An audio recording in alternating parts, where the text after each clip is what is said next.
And now, it's time for another Dice Tower review with Tom Vasel. I really like the premise of The Captain is Dead. This is a game, not that I like death, but this is a game in which you're on a ship, you just got hit, and the captain's dead. Now you, the surviving crew members, have to survive. You're being attacked by alien ships. Aliens are teleporting onto your ship. Other ships are shooting at you and your systems are shutting down one by one. What do you need to do? Do what the rebels always do, warp out of there. Get out of town. It's a cooperative game. Here's how it plays.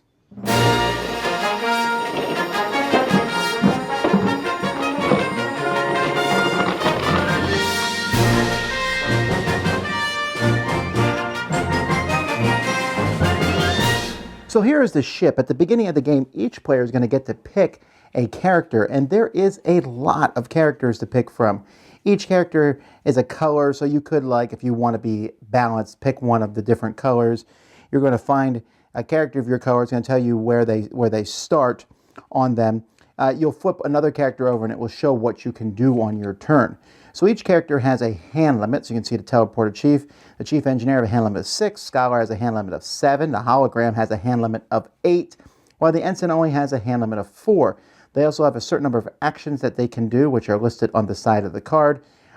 Sometimes they have a very specific icon. That icon counts as something that they can use all the time. But most of the time when you use these icons, you're going to need to play cards. Players are going to have a hand of cards that are going to show tactical, command, engineering, and science that are from this deck here. And you're going to be trying to get as many of these as you can. Now, as the title of the game says, the captain is dead. Your players are going to be moving around trying to get this ship warped out. That's down here, the jump core. Depending on how hard you want the game to be, you can go from coward to insane. You're going to have to go here, spend 5 orange icons and 2 actions to move this up 1. You do that enough times, and the ship warps out. However, at the beginning of the game, you're going to draw cards off this alert pile, and all these cards are going to happen. Like this will take the comm system offline. So this system here, which is online, is now offline. This one here, the external scanners are offline. The torpedo tube is offline. This is an anomaly, which is going to bother everybody. And so you're going to have to deal with these things. They're going to be starting. And a player is going to take a turn and do their actions, and then another alert is going to come. Now, first of all, we have yellow alerts. Then they turn into orange alerts, which are nasty. Then red alerts. And if you run out of red alerts, you will lose the game. However, I can't imagine you surviving. I can't imagine that happening. Because these red alerts are so bad that it's just going to be a really terrible thing, and you're probably going to lose once you get to those anyway. So the thing about these is you'll notice up here that there is a line of these here. You can see the ones that are coming, well, as long as your external scanners are online. This says when it's offline, we discard to face-up alerts. So players have to be careful. There are different systems in a ship that are going to allow you to do different things, but if they're ever offline, you can no longer take that action or have that special ability. So for example, the comm system is offline here at the beginning of this game, and this lets you, normally when you go here, you can give a skill or take a skill from another player. You can be used from any location that's online. But when the comm system is down, you can no longer do that. However, you can go there and spend an action and 2 red symbols to repair the system to get that back up. But not only that, when there's a comm overload, all the players on the bridge are injured. And so you have to really this game is going to give you the feeling of panic as you're going around. Now, how do you lose? Well, you win by jumping. You lose if you get to the end of this, but you also lose if your shields go down to 0. And many cards are going to cause your shields to go down to 0. Aliens are going to show up. Aliens on the ship aren't too much of a pain. You can spend actions to get rid of the aliens. You're shooting them and such. But if you need to put another alien out on the board and there are no more left to put out, you will also lose. So players are going to be trying to stop this. Obviously, there's the jump core. You can go do that. But to do that, you're going to need 5 orange symbols and 2 actions. Well, most players aren't going to have a lot of engineering cards. So they're going to be doing other things. They can go and pick up equipment. Equipment can be used twice. Like, for example, this one here, use a teleporter as a free action. Normally it costs something. Players can spend an action to teleport from one section to another, as long as the teleporter is online. And then they flip it over, and you can use it as another free action. Then you remove this from the game. The rifle will let you, for 2 actions, kill all the aliens that are at your location. You can do it for 1 action, then 2 actions, then it's gone. So you can go here and pick up these, or there's also some cards laying here that you can go pick up. You can go to the core to draw more cards from the command section. You can try to activate some upgrade systems. So for example, you have a shield modulator here. To upgrade, you need 4 science symbols in action. If you do that, all new damage done to shields is reduced by 10%. Or here, all players get an extra action a turn. So, but for that one, we need 7 science symbols, and you need to spend an action. So you can go down here to upgrade things. You can go down here for the research station for when an anomaly shows up. For example, this one here, you can't use or repair systems if no other player is at your location. That's crazy. So you need to send someone down there to spend this to get rid of this anomaly. Sometimes, as we look through the different cards that are in the alerts, sometimes these will bring on more aliens on the board. Sometimes they'll reduce your shields because you got hit by a direct hit. And sometimes it will show an alien craft will show up next to your ship and just keep shooting you every turn. And the only way to get rid of that, like for example, this alien transport here, at the beginning of each turn, it's going to drop an alien ship, an alien on your planet. And this one here, it's going to reduce your shields by 20. So to get rid of these ships, you are going to need to shoot a torpedo off. And so you'll need to come here and spend a certain things, use up one of your torpedoes. You start with 5. You can possibly get more if you come down here and manufacture them, and then blow up the enemy ship that's coming after you. Now you might be a little overwhelmed. And I realize as I'm saying this that it sounds overwhelming. But what the game really does is it allows you to take a variety of different actions. You have the obvious thing going here to the jump core, but other than that, there are many different actions. I might go here to the core to draw more cards. I might go here to the armory to fix the systems if they're broken down, to use external scanners, because if I look at these ones, I can reveal, I want to be able to see these alerts that are coming up. I can also repair shields by going to the bridge. So if your shields are going down to 0, you don't want that to happen. And you can go up to the war room and read the captain's journal, a battle plan, which is basically a special card which is going to help you. So he might be dead, but he can still help you. And so players are doing all that, but they're also utilizing their special skills.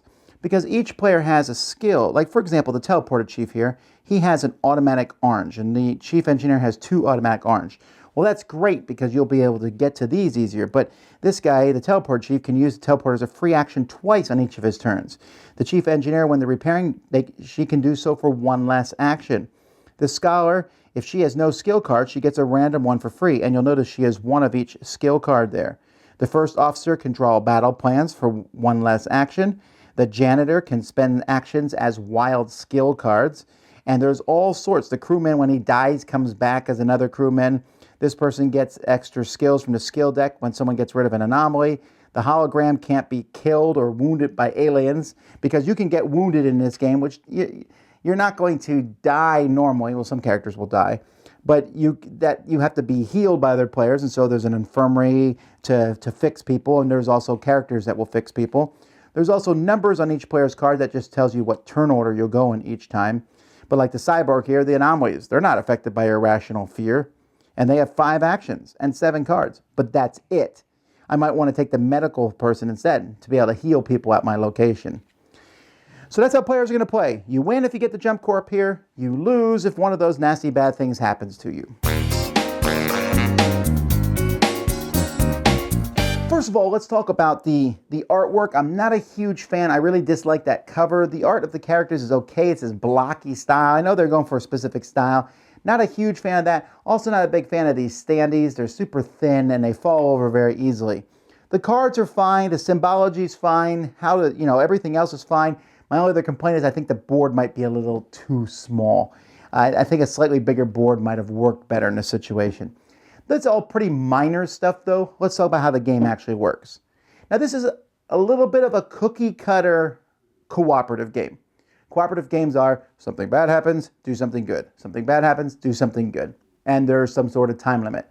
That's how this one works. This one also adds in and things are getting worse. And that works, and also each person has a special ability, and you must come together as a team. So, what is new here? Well, the thing is, there really isn't anything new here. What the captain is dead, though, does is it provides you with a plethora of variety that is not often in these games. There is a ton of characters to pick from. 1, 2, 3, 4, 5, 6, 7, 8, 9, 10, 11, 12, 13, 14, 15, 16, 17, 18 characters. That's a lot of choices. I don't feel like being the hologram this turn. I'm going to be the admiral. Nah, I'll be the weapons officer, or the soldier, or the medical officer, or the hologram, or the crewman. And each one really does have a distinctive feel. I do think that some groups of these are going to do better than others. The thing about colors, you probably should follow that through. You're going to need someone to fix the weapon systems. You're going to need someone to heal people. You're going to need someone to go up and read the battle plans from the captain. So you want to have kind of a well-rounded team, but you don't have to, and you can mess with the difficulty that way. The alerts are always going to be in the game, but they're shuffled and they're going to come out differently each time. These skills, what weapons you decide to use each time, what upgrades you decide, there's no way you're going to be able to do more than a couple of those upgrades ever. So you have to decide which ones are going to help you best at any particular time. And because of all that mix of the characters and the way things show up, this game is not going to play out the same. It's going to feel different each time. It might be slightly fiddlier than you think, and it's a little harder than I was expecting. I mean, the game goes from coward to insane, and I've beaten it on novice, and that's about it. But I don't mind that because if I start beating it on novice consistently, I can say, let's go to normal, then from normal, let's go to veteran, and then expert, then hardcore, then insane, which will never happen. But the theming here is pretty strong. It feels like you're on a ship, everyone's running around and things are exploding and things are going wrong, but every once in a while I get to do something cool. I just teleported us out of there. I just blew up all the aliens with that gun. I just used the torpedo to launch at that ship. And the amount of table talk and players working back and forth, I think will work really well. So while this is not some like, what an amazing cooperative game, it is a good one. It's not even that unique. There are several games where the ship is blowing up and you have to survive. But this one does so with some panache. It has some, I don't know, it just brings it out a little bit more. I like it. It was originally a Game Crafter game, and AEG has picked it up. So cool. Check it out. That's The Captain is Dead. Dice Tower Judgment approved. Thanks so much for watching the Dice Tower videos. Find more great videos and reviews as well as our top-rated audio podcast at Dicetower.com. You can also find other great shows at Dicetowernetwork.com. I'm Eric Summerer, and you've been watching The Dice Tower. The Dice Tower is sponsored by Cool Stuff Inc., where you can find great games for great prices. Cool stuff in stock. Check them out at CoolStuffInc.com. Shuts the door! There.